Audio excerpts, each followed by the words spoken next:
What are we expecting? A lot of trade talk. I think if there's a name that is certain to be in play, already in play, that's the name. And I think the struggle for Philly is going to be, they're dealing him from a position of weakness after we all saw the playoffs. We all saw that he didn't shoot in the fourth quarter. We all saw the free throw shooting.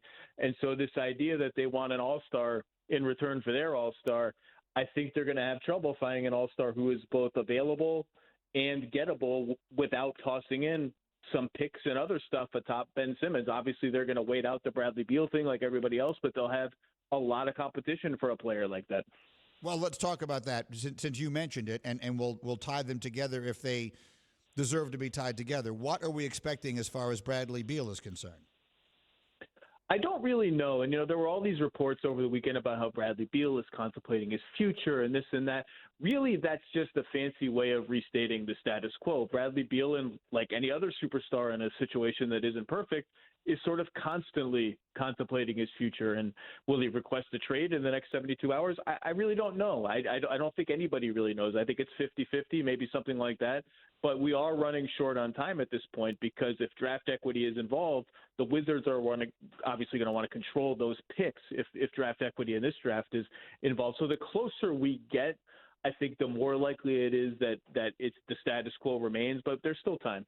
To be clear, for anyone who didn't see it, there were reports out there that Beal was going to request/demand a trade at the beginning of this week, and there's, to your point, there's a lot of uncertainty as to how he will. So when you said Philly was going to wait out Bradley Beal, what did you mean by that? How were those two things connected? Well, I just think Philly would be, like I said, that I think they'd have trouble finding an available all-star caliber player for Ben Simmons. I think Bradley Beal would be one of those players that they would try to get involved with. I don't know if Washington is interested in Ben Simmons. I'm sure Washington would say that, hey, Ben Simmons is great. We watched the playoffs too. We'd like a first-round pick. We would like Tyrese Maxey. We'd like swap rights. We'd like a whole lot of other stuff. So it would be a complicated conversation.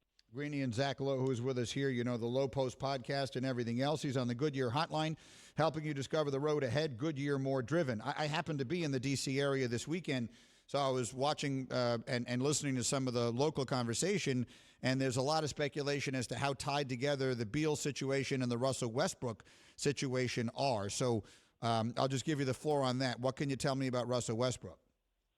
I think it's very similar to the James Harden, Russell Westbrook situation, where they kind of both saw the writing on the wall at the same time and kind of who can get out first kind of deal. And I think that's not atypical. I mean, I think that this discussion, let me be clear, is I think far into the future, like minimum months into the future, but it's almost similar in Portland with Damian Lillard and CJ McCollum. If you're going to trade one for just rebuilding stuff, you might as well just trade them both for rebuilding stuff, because the other one who sticks around is going to say, wait a second, you just traded my co-star for a bunch of rebuilding stuff. That doesn't really make sense. So I don't think that's atypical that if one is traded, both would be traded. But trading Russ ain't easy, and Russ has been able to be traded only for sort of other albatross-type contracts, or in Chris Paul's case, what people wrongly conceived as an albatross-type contract.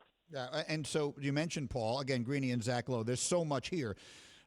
Because everyone's waiting to see what the Lakers will do. And I'm hearing Chris Paul's name connected to that, and I'm hearing Russell Westbrook's name connected to that. What are you hearing, and what are your expectations? I don't expect either of those players to end up with the Lakers, but you can't rule it out because they are the Lakers, and I think they'd be willing to trade almost everything they have available to trade to get somebody of that caliber. It's just they just don't have very much to trade. Even Dennis Schroeder is a free agent, so they'd have to sign and trade him. That brings up all sorts of complications. I just haven't heard a realistic deal, particularly for Paul, who has a lot of value coming off his second-team All-NBA season, right? Like, we all remember these last 3 or 4 games of the finals where he was just sort of good by his standards, not great, but he had a great season. I haven't seen a Lakers package that's realistic. Russ is a different story because I just don't think he has a lot of trade value. I think the Lakers package, whatever they could cobble, would get them in that conversation. All right. And so just to sort of put a ribbon on the Lakers of it all, is it your expectation that they will do something big? Like they sat and watched this thing play out, the injury to Anthony Davis and everything else. Would you expect in the next 4 days the Lakers to do something monumental? No, I'd say medium size. I'd say Schroeder size, really. I mean, see what they can get for that. But that was the idea with Dennis Schroeder. He's going to be the third guy. He's going to be the point guard to take some of the load off LeBron and run the offense. And the problem is he didn't shoot it well enough. So they'd love to get somebody like Kyle Lowry. That's sort of the perfect third cog for them. Kyle Lowry wants a lot of money. I'm not sure how the Lakers get to that number and give Toronto in a sign and trade whatever Toronto would want. So I think it's going to be a medium side. They will do something because, look, LeBron's going to be 37. Like, if you have 37-year-old LeBron on your team, you got to try to win every single year. So they're going to do something, but I would bet on medium. Okay, Zach Lowe with me here. And then that brings us to a name we haven't mentioned yet, and that's Damian Lillard. And you touched on it with C.J. McCollum. But Lillard, and he's busy right now with Team USA. And Zach, just a few minutes ago, I went through their loss to France. They have some business to take care of before he and they can start worrying about their NBA next step. But clearly that's out there, and the Lillard thing has been out there through much of this offseason. What's going on with him? The best intel we have now is this is not this offseason thing, and that the Blazers will have this season, at least up until the trade deadline, to prove to him, however they might be able to do it, that they can build the kind of team that he wants built around him. Now, they have a lot of obstacles to doing that. Their contract situation, their trade asset situation is a little rough. But I don't think as of now, like, this could all change. He's around guys in Team USA. Like, the NBA changes fast. But as of now, I would expect Dame to start the season with the Blazers, which really means the trade deadline, unless something goes completely haywire, is when you'd first see real noise again. Again, Zach Lowe here. The Lowe Post podcast is the place to get all of this insight and more, except when we're lucky enough to grab him here. A couple of other big names that are out there. Kawhi Leonard, his future, depending upon his state of mind, can be in some question. What should everybody be thinking about when it comes to Kawhi right now?